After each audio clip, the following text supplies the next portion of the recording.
Okay, well, good afternoon.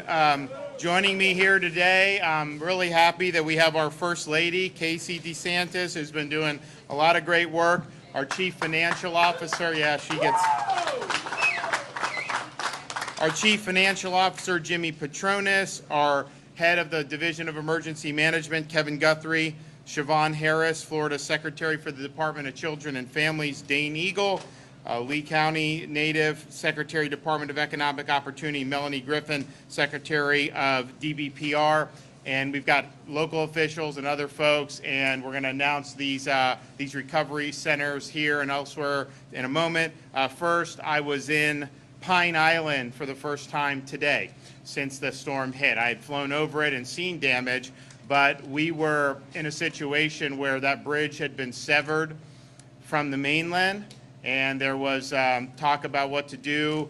Some of those folks were told to they're going to have to get off the island, but that's not the way they live. And so they asked us for support to help devise a solution. And so we looked to do maybe ferry people, but I'm like, you know what? Let's just patch this bridge. So it turns out we're going to have that bridge patched this week. So they're going to be able to go and access it.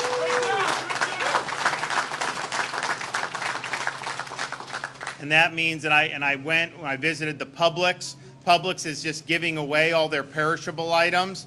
They're going to open as soon as the bridge is back. They have generator. They're going to be back open on Pine Island, and they're going to be bringing their supplies in. So that's going to be really, really important to be able to get that component done.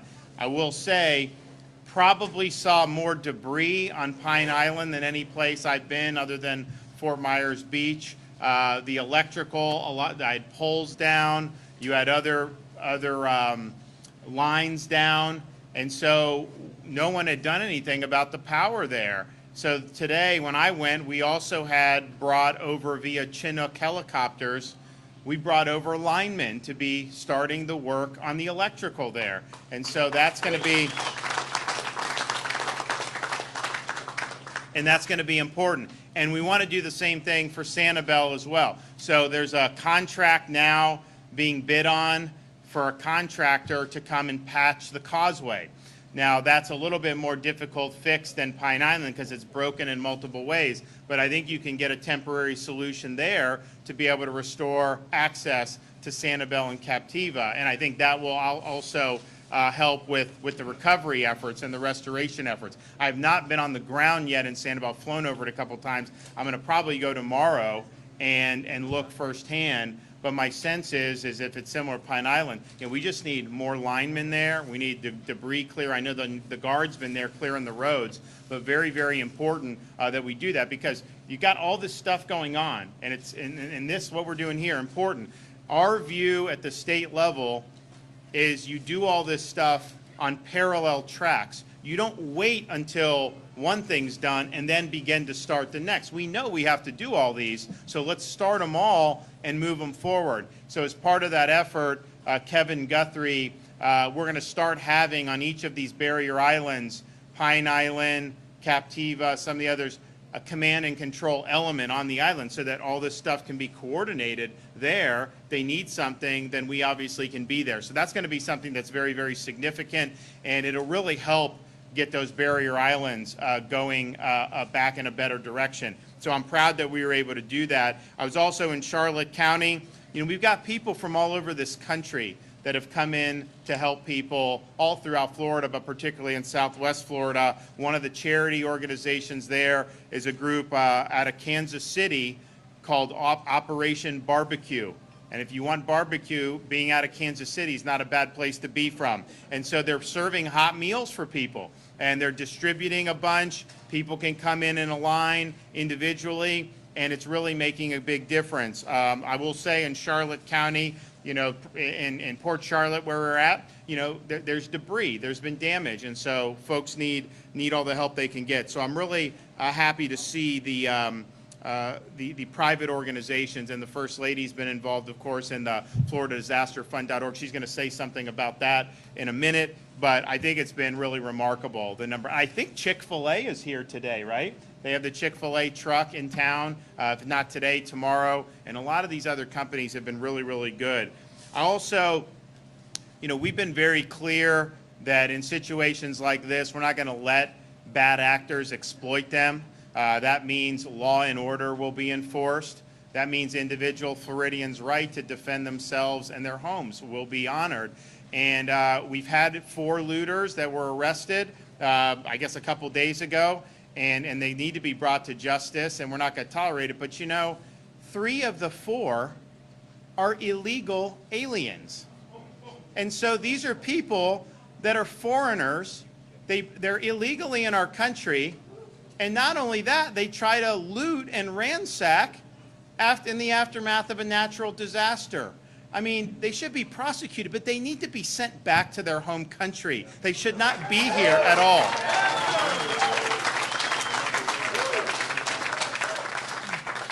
So we've now had more than 2,300 rescues, and our urban search and rescue teams with more than 1,000 personnel have gone door to door to 79,000 structures to check on occupants. This is something that's really, really significant. There's more urban search and rescue capability in Florida since this storm than has ever been in one place, in one state, since 9/11, when they were in New York City. And so it shows you, I think, that the dedication, but part of that is we've actually put money in urban search and rescue in Florida in this most recent budget, did a huge increase for them because we saw with Surfside how important it is to have that capability. So we're glad that we were doing that. We also did this most recent budget year under my direction and working with the legislature, Florida, we created a disaster relief fund of $500 million that's in the state budget. So we're planning for things like this. You pray that they don't happen, but you've got to be ready in case they do. So that $500 million is what we're using, is what we use to do the ramp up, to pre-stage and do everything we did that. It's also where we're taking money from to defray the costs of these additional linemen coming in to get the power back on. In Hurricane Michael, there was like a pissing contest about who's going to get the reimbursement or who's going to be on the hook, and so some of the efforts were slower. And what I'm saying is, look, I'll be on the hook for it. That's fine. We'll use our disaster fund to do these reimbursements. We'll work it out somehow, but I want to surge people here. So you have 1,000 linemen statewide from the Co-op Association throughout Florida that came,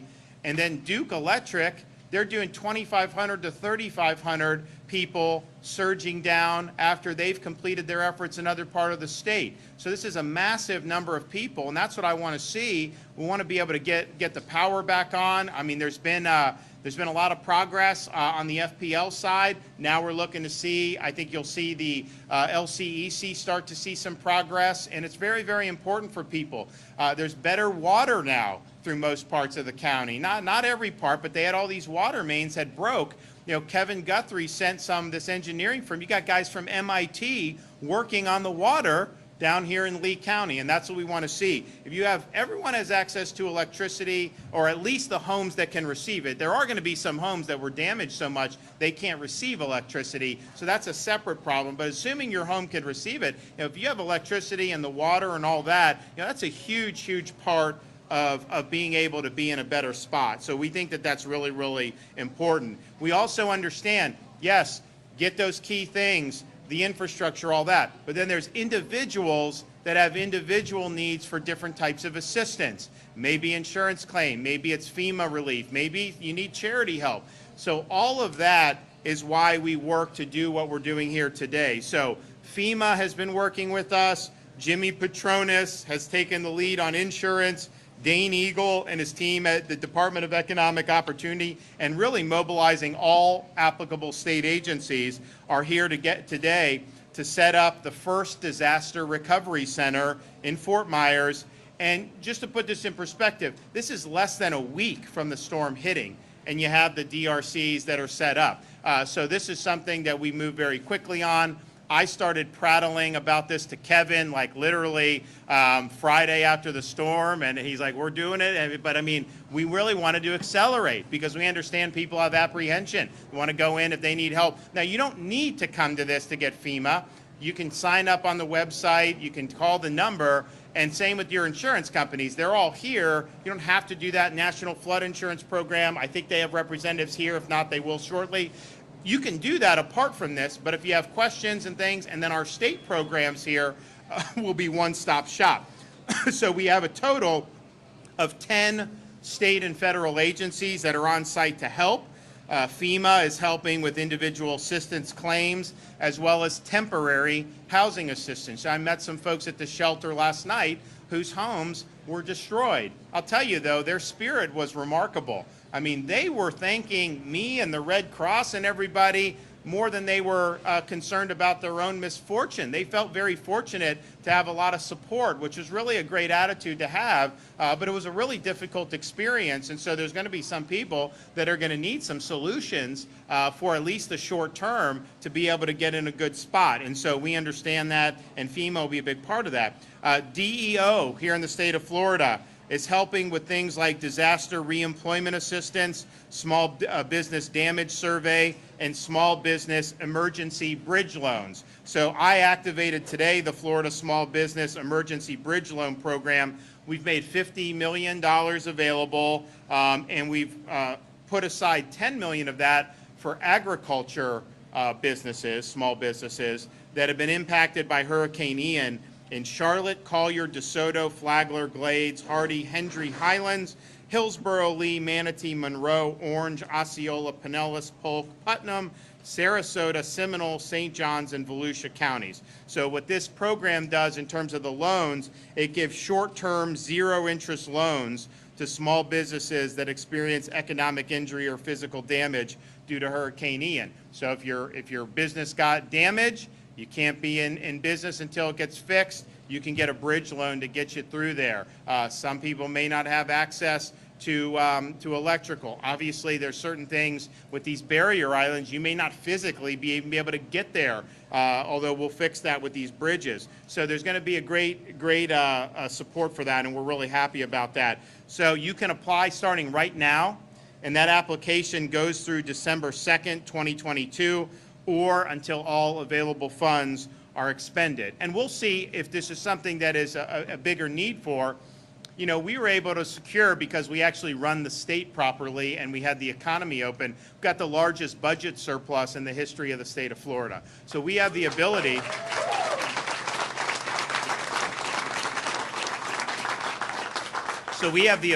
to up the ante on that program if we need to. And I know if there's things we need to do legislatively, I know the legislature will want to be there and will want to help. So we'll meet the needs. Florida Highway Safety and Motor Vehicles is here to help Floridians who lost their identification in the storm. You can apply for and get a driver's license and other IDs right here at the Disaster Recovery Center. Our DBPR agency will help Floridians with any individual and business licensure issues. The Small Business Development Council will be here to help counsel small businesses on the ways available to support and recovery. CareerSource Florida is here to help Floridians with individual employment and workforce training needs. You know, our unemployment rate prior to the storm was 2.7%. Nationwide is 3.7%. There's still an awful lot of opportunity in this state. This area will bounce back, I think, very quickly. We're going to make sure of that. But if you need different job opportunities, they're there in Florida, and they're going to help you put you where you need to be. CFO Petronas is co-locating his insurance village right here so people can get help with their insurance claims. I saw these trucks of these insurance companies, so you'd be able to go and do that. And remember, if you had wind damage, roof damage, things like that, trees falling on your home, that's probably going to be your homeowner's policy. If your house flooded, that's probably going to be something under the National Flood Insurance Program. If you didn't have flood policies, your homeowners may not cover. I mean, I think that's going to be a difficult thing if you have people that were not in a flood zone, were not required to get it, were told they didn't need it, but then their house ends up flooding anyways. And so, but nevertheless, both of those are here, the private homeowners as well as the flood. We have here at the DRC 5 of Elon Musk's Starlink devices. So when you're coming through, you're waiting in line, you're able to do the internet, you can make phone calls, text message, all that will be here. Department of Emergency Management is working to establish additional disaster recovery centers in Southwest Florida by the end of the week. Today's opening of the center is possible because we did a really major mobilization before the storm came to make sure that everything was pre-staged for food, water, supplies to be able to do that. So we had, right after landfall on 3 a.m. on the 29th, we had bulk commodities coming in to the most affected communities, Charlotte, Lee, Sarasota in particular. We had a pod set up Saturday morning, Friday afternoon, Saturday morning, very quickly after the storm left the state at the end of Thursday. So that's a very quick turnaround. And you have 27 pods now. Sarasota actually just closed 3 and moved their supply to areas of need. That's actually a good sign when the county's saying we don't need the pod in this location anymore, because that means people are likely getting what they need without the pods. We've relocated 2 of the pods that Sarasota did no longer need, one to DeSoto and an additional one in Lee. And we're seeing if there's any other additional areas with needs. Across our pods in the impacted areas, there have been more than 3.2 million meals deployed, 18 million bottles of water, and 87,000 bags of ice just to South Florida alone. So that's a really, really significant effort.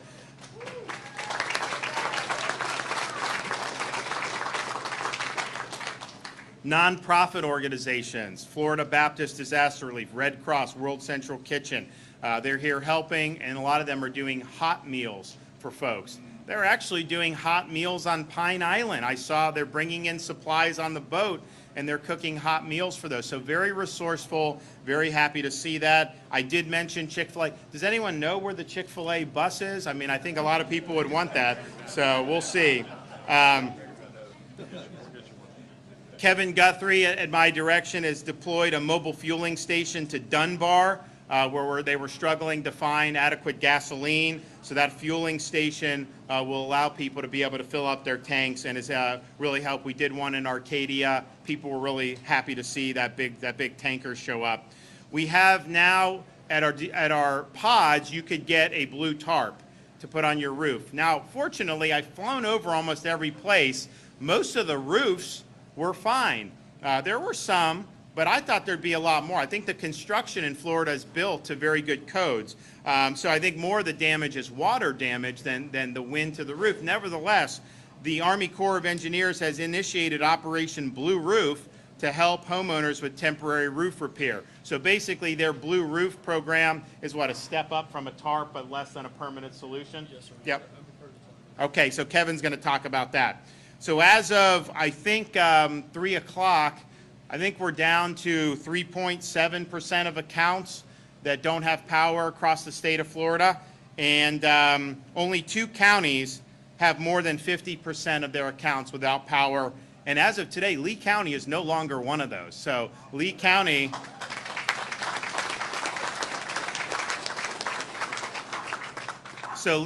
has 54% of the accounts restored.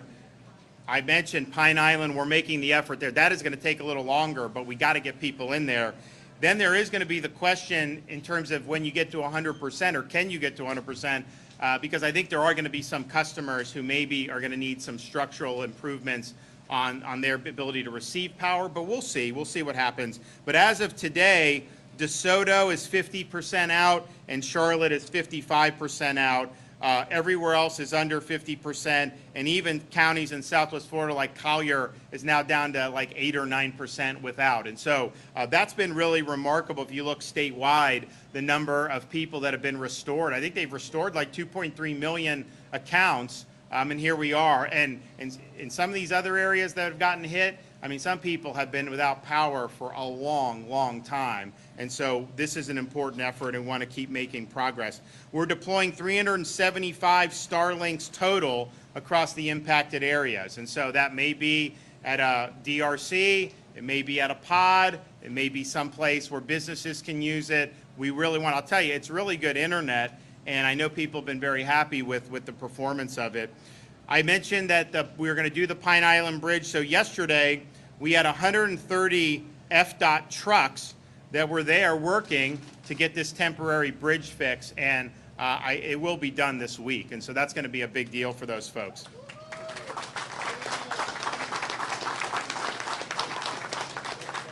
I mentioned Sanibel. We have a request for bid that's out. There is going to be some bids selected soon, and we're going to commence with that process to do Sanibel on a temporary basis. And it's going to require a little bit more TLC than what's happened in Pine Island, just because there's more breaks. But nevertheless, we're going to do it. And I thought people said, well, maybe do a ferry. They used to have a ferry, all this stuff. But honestly, by the time you do all that, I could probably get this bridge done anyways. And so the state of Florida's taken the lead on that. We're happy to do that, and we want to be able to do. We mentioned TECO, Duke, and Florida Electric Co-ops deploying the linemen here to Lee County. I think with the deployments of everything that's happened, Lee County is probably the lineman capital of the United States. I don't think there's any place where more of these guys are at, and we need that until we get to as close to 100% as we can. I've directed Kevin Guthrie. We've got the disaster fund. We've planned for this. We will take care of the reimbursements. Don't let that be a deterrent, and don't let anyone not want to do it because they're worried about the cost. We'll handle that, and we'll work it out as best that we can. We now have seen the timelines move up for the county for restoration estimates, and I think a lot of that is because we've surged resources here, so we're going to continue to do it. I mentioned the water, progress on the water. I want to thank Kevin Guthrie for doing that. You know, I told him he's not been getting much sleep since probably, the 23rd when we did the state of emergency, and I was like, you are forbidden to have 8 hours of sleep until the water and the electrical are where we need it. And so he knows that, so he's got every incentive to try to get it done as soon as possible. And what we'll also, because we have all these resources, which are great, but these resources cannot do 100% of what everybody needs. So that's why we want private organizations to step up and fill some of the gap here.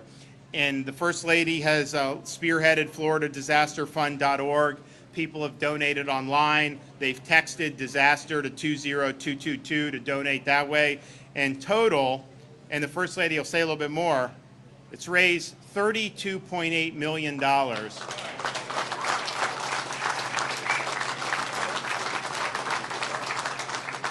And that's, I mean, we're not even a week from when the storm hit, and already $32.8 million. So she's done a great job with that, and I'll let her come up and tell you a little bit more. Thank you, Governor. So I was very excited last night to take a call very late to find out that we got a $5 million donation on top of what the governor just talked about. And I have to tell you, Governor, since you got your last report, we're now knocking on the door of $35 million in the disaster relief fund. So listen, he talked about this massive state effort to get all of the resources here from a relief standpoint. We've been out visiting the nonprofits and the faith-based organizations and meeting people firsthand. You can see that their needs are being met. Where this fund is going to be critical is in the recovery process. And I can encapsulate this in a story from Port Charlotte. I was handing out food at a Baptist ministry food kitchen.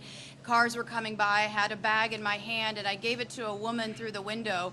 Her name was Mary, and I looked in the back seat of the minivan, and there were 5 small children back there. And they probably ranged in age from 1 to about 6 or 7.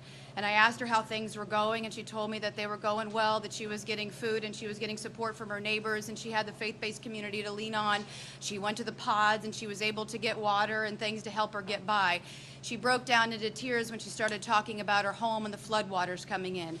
And this is why I'm asking everybody across the state of Florida and really the nation to contribute to this fund, because we want to make sure that in addition to the resources that are available from the state and the federal government and from FEMA, that we have these private sector dollars that will be utilized to help folks like Mary get back on her feet. So thank you to everyone who has donated. I hope to see that this has doubled in the next week, and thank you to your generosity.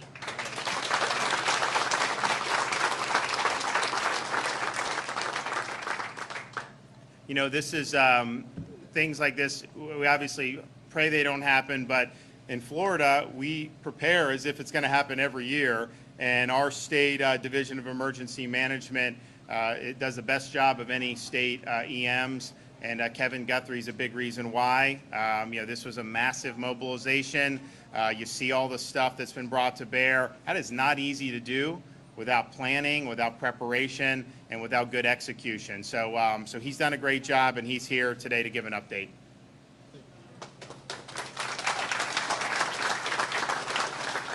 Thank you, Governor and First Lady, for your dedication. I know for a fact the First Lady was here about 12, 13 hours on the ground yesterday.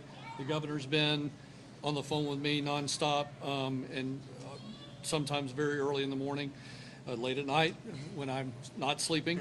So I got quite a few updates, but again, thank you, Governor. Thank you, First Lady, for your leadership.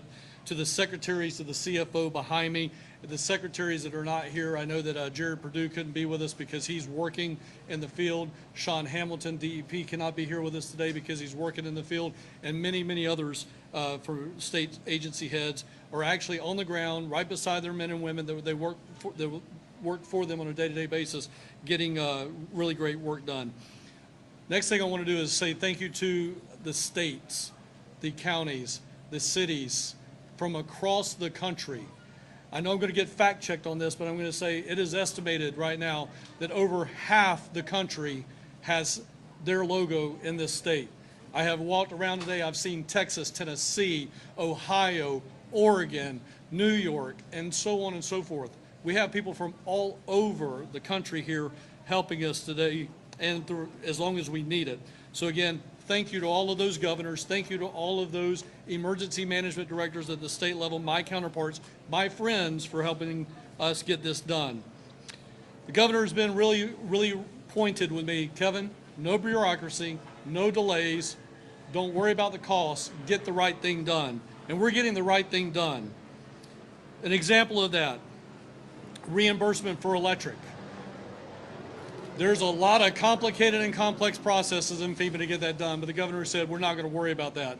So if you are a electrical entity, a for-profit or a municipal electric authority, send the bill to the Florida Division of Emergency Management. I know that's going to be important to you guys, but you just need to send it to us. Don't worry about sending it to the Lee Co-op or any of the other co-ops that you're working for.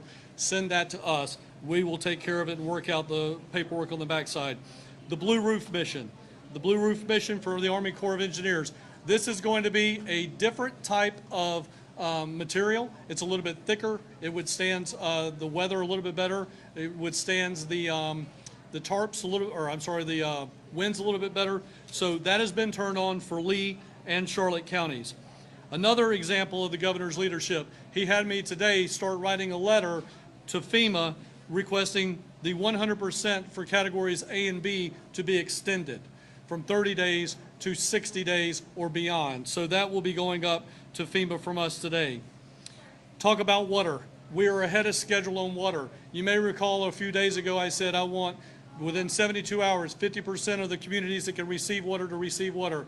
Within 5 days, 75%. Within 7 days, 100%. Here's where we're at, high level very quickly. We're way beyond that 48 hours into this. Pine Woods Water Treatment Plant, no substantial damage, pushing 3 million gallons per day. Green Meadows Water Treatment Plant, producing 8 million gallons of water per day with discharging at 65 PSI. Olga Water Treatment Plant, minor flooding damage. Plant expects to be at 2.4 million gallons per day by the end of today, with 3 million gallons in the coming days. City of Fort Myers Water Treatment Plant. These wells are being run by generator. We currently are pumping 8.6 million gallons per day at 30 PSI. Lee County at the Corkscrew Water Treatment Plant.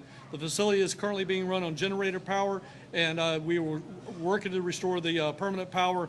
That is running 60 to 70 PSI. I do not have, 2 million gallons per day on that particular facility. Green Meadows, we're mobilizing 4 250 kW generators to increase that capacity for an additional 3 million gallons per day. Remote booster stations are at Miners Corner, South Reservoir, US 41, all restoring power to those locations. Cape Coral, per our staff, is 100% operational back up to pre-disaster, and then we're still working with Southwest. Cape Coral, all the generators for the lift stations, over 100 generators, have arrived, and they're starting the technical install on those things today. Let's shift over here to the Disaster Recovery Center. 200 200,000 plus have already registered for FEMA assistance, and millions have already hit the street. We are already registering people on site at this location. The last thing I want to talk about is a few things that we're doing on the islands and for some of those communities here specifically in Lee County. As the governor has already mentioned, we are going to establish a command and control coordination element on the barrier islands. We believe that that's going to be imperative to having a very sound structure of recovery. What we will do is at each one of these following locations, there will be a local individual that is a part of what we call Unified Command. There will be a state representative that will be a part of Unified Command. There will be a federal FEMA representative that will be a part of that. So again, local, state, federal government, no light in between, working off the same sheet of music for everyone's benefit. That'll happen at Captiva. It'll happen at Fort Myers Beach. It'll happen at Pine Island. We're going to call it the Upper Barrier Islands, which include Cayo Costa, Boca Grande, Cabbage Key, Yusepa Island, North Captiva Island. We're talking right now with Sanibel Island local government officials to ensure that they want us to do that. That's the only one that we haven't actually been able to contact, but we're confident that we're going to be able to do the exact same thing on Sanibel Island, and that will give us 5 command and control complexes on the barrier islands.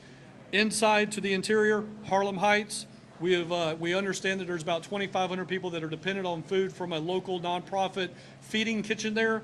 We have stepped in today with Feeding Florida and other partners to pick up the gap and stand in the gap for those individuals. So we have we should be feeding that 2,500 by tomorrow. Those resources are coming in. You've already heard about the governor talk about Dunbar. We are doing that as well with the fuel station and the food station. The last thing that I'll mention is we did have a request today for hospital, another joint field, or I'm sorry, not joint, but a mobile field hospital at the Charlotte-Sarasota County line. So we will be announcing in the coming days the opening of a field hospital with emergency room services there, probably within the next 72 hours until Inglewood and one other hospital that I can't remember off the top of my head get back up and running completely. The hospital here in Lee County, the clinic is already open. They've received probably in the neighborhood of about 30, 35 patients. However, they will be there tomorrow opening their regular hospital, which will have a capacity to go from 100 to 1,000 beds if we should need that. And I should be on site there tomorrow to help in the announcement of the opening of that. We've got a soft opening already, but we'll do the hard opening tomorrow morning. Thank you again, Governor. Thank you, Secretaries. Appreciate your help.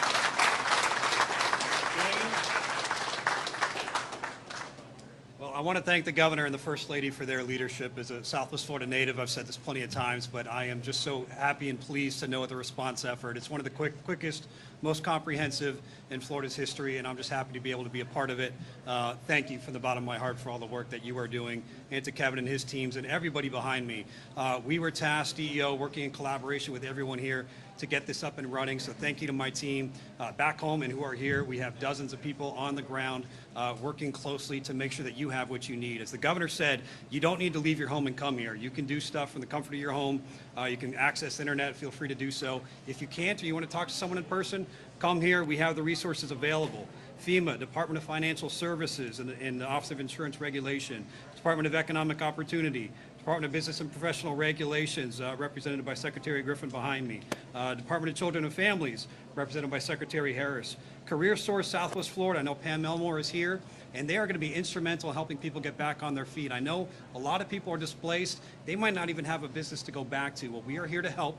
There are opportunities available. We have other career sources locally, Career Source Southwest Florida, Pascal Hernando standing buses here, and just talking with Kevin Guthrie, there are a lot of needs for current work. There are people on the ground, businesses, vendors who are helping with cleanup, and they are hiring. So we're going to direct them to go to Career Source, and if you need help, you want to get back on your feet, go to Career Source. We'll make that happen, so stay tuned for future announcements. Enterprise Florida, Florida Rural Legal Services, USSA, Florida Veteran Statistics, Memorial Healthcare, and then insurance, thanks to Jimmy Petronis in organizing this. Auto Owners Insurance, Assurance, Progressive, American Integrity, SBDC and SBA are here. Tower Hill Insurance, Universal Property, Verd, Olympus Insurance, AAA, Citizens Property Insurance, Frontline, Security First, Florida Peninsula, Geico, Monarch, South Oak, People's Trust, State Farm, Allstate, Florida Family Insurance, Edison, and that list is growing. People are coming in. Governor, I'm proud to say that Chick-fil-A is on the ground. Chick-fil-A is staged here. They are helping with providing foods to shelters and through our faith-based and nonprofit initiatives. So you can't just walk up to the bus and get it, but it's a giant rig. The day after the storm hit, Kevin turned to me and through the governor said, get Chick-fil-A on the ground. They're here. They're producing thousands to tens of thousands of meals every single day. From DEO's perspective, we are here to help with economic recovery. Again, we realize that people are without work through no fault of their own. DUA has been an initiative thanks to the governor, and we've cut red tape. That's disaster unemployment assistance. The governor has waived the work search requirements, waived the waiting week, waived registration process. Go to floridadisaster.biz and you can register. Now that's temporary. That's to help you get back on your feet. There are jobs we want to connect you with. If you are in a line of business, there are other jobs. If you want to do something completely different, again, we can help, and Career Source is standing by with that. And as the governor just announced, for businesses looking to get back on your feet, the emergency bridge loan has been announced. That is a short-term, zero-interest loan to help you get back on your feet. $50 million is available, $10 million for agricultural businesses, and we are standing by to assist. FloridaDisaster.biz is where you can go for economic resources, or come here and talk to one of our people. Thank you, Governor and First Lady DeSantis.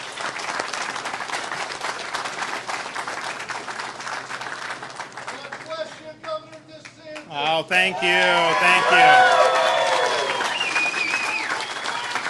Okay, our Chief Financial Officer really leaning in on the insurance and has set up his insurance villages right here to co-locate. Jimmy Petronas.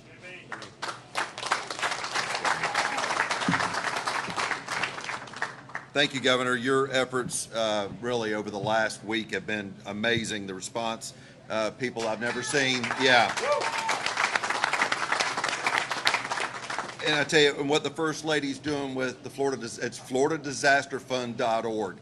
This is going to help so many that fall in the cracks. There's going to be people that are just going to be, they're going to be ineligible here or ineligible there, and this is going to be able to help people out. So when she asks for that money, it's going to significant helping to folks that have nowhere else to go, all right? And what I love about it, I was doing an interview the other day, and they're asking, where's the money going? They're publishing on their website where the dollars are going and where they're being distributed. It is totally transparent, so you know exactly where your dollars are going, unlike GoFundMe. Do not touch GoFundMe. GoFundMe has absolutely zero transparency. When you give a dollar to GoFundMe, somebody could take an image off of a website, create a tragic story, and now that donation goes somewhere and there's no verification. It helps anybody other than maybe the fraudster who put it out in the first place. So again, FloridaDisasterFund.org.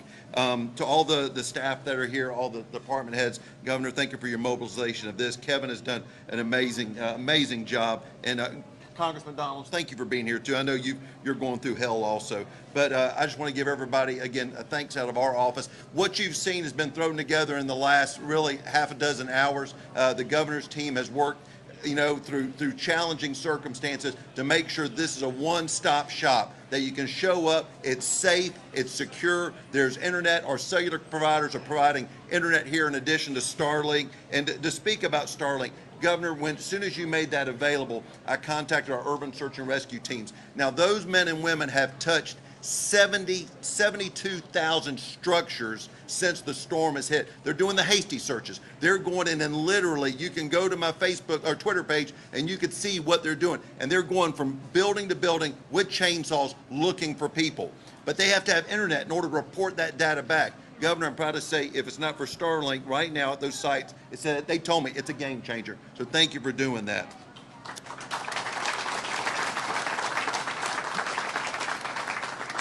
16 teams from around the United States have responded in urban search and rescue help on this. And it's these men and women are working tirelessly because they, look, sometimes there's bad news.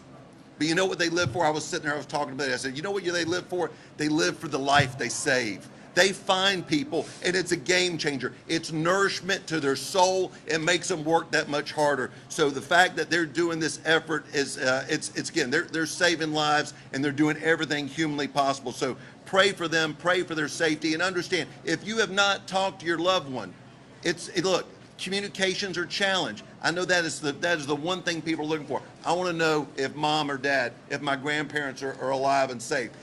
Promise you, as we get communication established, as these men and women are doing their job, we will reunite you with your loved ones.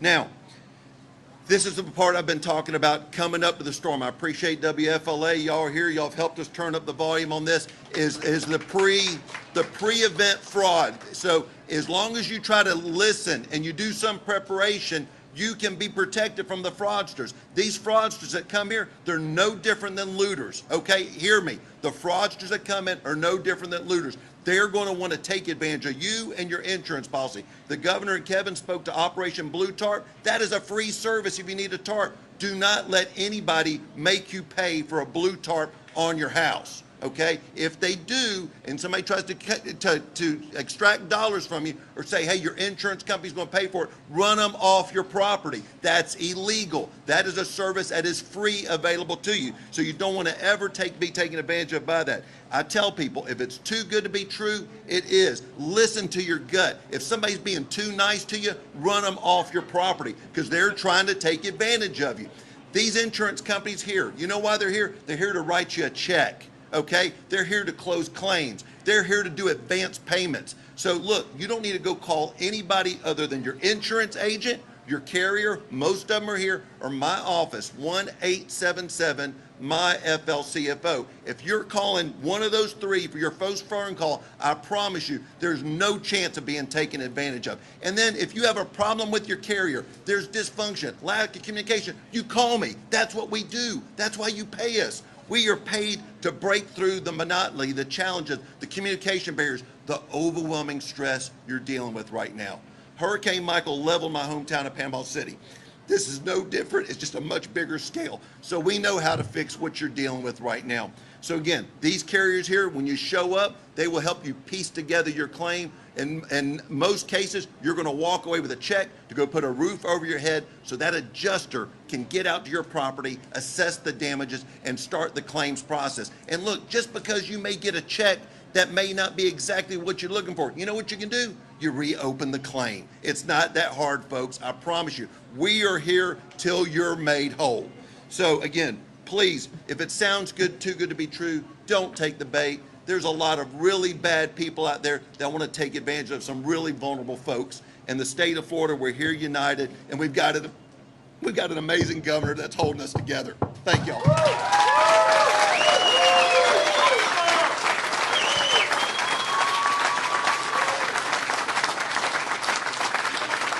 Thank you.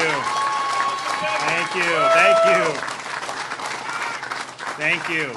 And I will just put it, look, it's not going to be for me, but for everybody. You know, I'm putting in a plug that the Chick-fil-A van come to the DRC here, help people.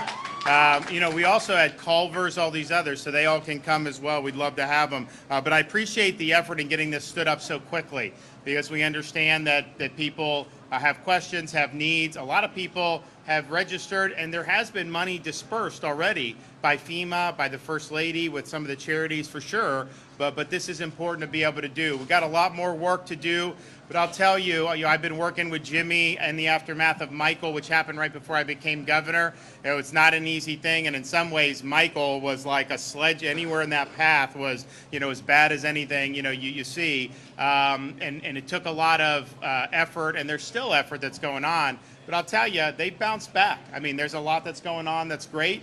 People want to be there. People understand it's a great community. And that's what's going to happen here. It will definitely happen here. I think it's going to happen a lot quicker than some people may think, but it will happen. So in any event, yes. I know the state response has been massive, Governor, especially on the barrier islands. We saw that firsthand today. My question is about property insurance for people who have wind damage and they are filing claims right now. Can you reassure those victims of those claims are going to be paid out even if the insurance companies don't survive? Well, I think that, Jimmy, you want to take about, you know, we have obviously layers of coverage and cat fund and everything like that. There's multiple redundancies in the state of Florida. We have known since we learned a lot through Hurricane Andrew. So the CAT fund exists, FIGA exists. we create a number of redundancies. That's why David Altmaier's boots on the ground right here. Where we have to educate and explain, that's exactly what we do. So the state of Florida, thank God we're in the best fiscal health we've ever been in case we have to make some type of a fiscal audible call. But again, we have built to prepare for storms like this, but I can't stress enough, a claim, an insurance policy has a set amount of value. Call it $200,000, $300,000, $400,000, whatever your policy is what you purchase. If you allow predators to get between you and that claims process, you are giving away dollars you're entitled to. Okay, so all I want to do is make people as whole as quick as possible. And let me just reassure you, when a claim is filed, just because maybe the expenses, maybe you discovered 3 months later, you've got problems in your house that are water related that you didn't know were there because you know what, you're overwhelmed, and you know what, you're not a contractor. You reopen the claim. It's as simple as that. So there's good solutions there, but again, the governor's leadership to make sure that the state has the fiscal health is the best thing that we've got going for us. Yeah, and our CAT fund, I think, has never been this high. Has it ever been? Yeah, so we have the highest CAT fund, so obviously that's another layer of redundancy. We also, in the special session, we probably would have had companies go out of business this summer. I called the legislature in the special session. One of the things we did was create, we call it the RAP program, which also provides additional coverage. Some of these companies, I think there may be some problematic. A lot of these big companies, I think you should feel pretty comfortable. I mean, these are big companies. Now, I know there was an effort 15 years ago to drive a lot of companies out of Florida. That was a huge mistake that we're still paying for to this day. Nevertheless, we have taken action to stabilize, and we will do more if we need to. I mean, I will call another special session, but I think it's premature to know kind of exactly, because there is wind damage, there's no question. But I've toured up and down the state, and I would say the flood far exceeds the wind damage in terms of what I'm seeing. I mean, you're going like Cape Coral, I'm driving through these neighborhoods. Honestly, you wouldn't even know, because unless there's standing water, that the structure looks fine. But then they had 4 feet of water like 3 days ago, whenever storm. So that's the issue. So I think it's going to be a combination, but I think it's going to be probably more of a flood event, whereas like Hurricane Michael was almost entirely a wind event, because it was a buzzsaw that was ripping through. Yes, sir. Governor, great news for Sanibel and Pine Island. I know people watching are probably going to ask, is there any guesstimate as to when they may be able to get back on the island? Pine Island's bridge will be done this week. So that will be open to traffic. It'll be open to commerce. It'll be open to a lot of the first responders. I mean, we're bringing them in by helicopter and boat, but it's much easier. I mean, we dumped ATVs on the Chinooks. We brought ATVs with linemen, and now they're going around, buzzing around the island, inspecting the electrical damage, which is fine. We're happy to do it. But how much easier it's going to be when they just take their trucks right on. So that is absolutely going to happen this week. And I just met with Publix there while we were out there. Publix will open as soon as the bridge is open. Publix will open. So they're going to have Publix. Some of these gas stations I saw there, there's this beautiful 7-Eleven. Like, honestly, if you didn't see anything else on Pine Island, you would not have known there was a storm. It's like such nice construction and everything. And it's closed because I don't think they have adequate power. So we can, Kevin can help. We told the residents, generators, all this stuff, get some of these things up, I think is important. The power situation, we want to surge linemen there. Now, obviously, the FPL and the co-op, they focused on the non-barrier islands because the damage was a little less extensive. So that's understandable, and if you get all that up. But again, we believe in working in parallel. They're doing that now. More people are coming online in some of these areas. I think there's a lot more work to do in Cape Coral, some of the others. But let's also work on whatever reconstruction needs to happen on these islands. I mean, why wait a month before you even get in there? So we're basically reconnecting the islands to the mainland, both with that bridge, the Sanibel Bridge. I cannot tell you when the temporary bridge for Sanibel will be done, because I don't have there's someone's going to win the bid. They're going to have a proposal. But basically, the good news about Sanibel is that where it was severed was on land, basically. There's a sandbar where you can probably fortify, but then it's the rest. The places in the water, those poles held, and they look really good. You wouldn't know even there was a storm just looking there. So I think we'll be able to have a solution there, hopefully in the not too distant future. But you got seasonal residents, you got people that want to come back and look at their property. You got other folks. I mean, if you have transport and you can get some handle on the what it's going to take for the electrical, that's a huge, huge thing. So we think it's very, very important. And other barrier islands too. I mean, Kevin's talking about putting that C2 element on these other barrier islands, and we want to definitely do that. Governor? Yes, sir. Yeah, Governor, you just mentioned the power in Cape Coral. As of this morning, I'm sure the numbers have changed, but as of this morning, 90% of the city still doesn't have power. You've been calling on LCEC to accept that mutual aid. Are you satisfied with their response? Let Kevin take that. I mean, I think for me, when I told him, I said, I don't want bureaucracy. I don't want complaints about who's going to pick up the cost share. Just do it, because I saw that you had this massive community where almost nobody had power, 3 or 4 days after the storm, and we needed to do better. So that was one of the main reasons why we've surged. So Kevin, you want to go over that? Yeah, I talked to Melissa last night when we did the press conference from Duke Energy. I've talked to a couple other of our big power electric companies, FPL and so on. Again, I think one of the biggest issues is, again, I say this publicly, FPL, Duke, TECO, these private sector utilities, municipal electrical utilities, people that have individuals that are done with your stuff. The governor's pleaded with you, do not leave, get involved in the fight, coordinate with us so that we can coordinate with Lee Cooperative, and then that bill's coming to us at the division, and we're going to pay it. So it is, we've already got 4,500 or so in the fight now. I intend to, the governor said he wants to see alignment on every block. I'm going to put alignment on every block. All right, that's going to happen. You won't be able to go out your front door in Cape Coral without seeing alignment very quickly. The thing about, we did the event yesterday in Cape Coral. We're coming in, and there's power lines that you have to dodge just to get back to where we were going at the pier. And so that needs attention now, and that's just going to require manpower. It's going to require bodies, and so that's what we're doing. Governor. President Biden is visiting tomorrow. You're set to meet with him.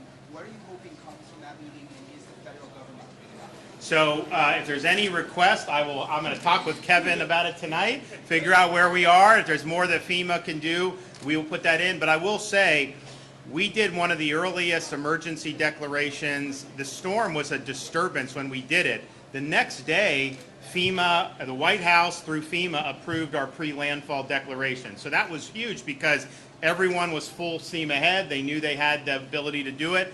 And then they've done category A and B. So we appreciate, I think FEMA's worked very well with with the state and local, and we want to continue to do it and have all hands on deck. Governor. I don't know if I think he's going to maybe tour the air. I don't know if I'm going to do that, but I know I'm going to have a briefing with him, and we are going to meet. Governor, you brought up the issue of immigration. There are Venezuelan immigrants, asylum seekers in New York that are being reportedly recruited to come to the state of Florida and work on the hurricane recovery. I'm wondering what your response is to those reports and whether you would turn them away. So, first of all, our program that we did is a voluntary relocation program. I don't have the authority to forcibly relocate people. If I could, I would take those 3 looters, I'd drag them out by the collars, and I'd send them back to where they came from.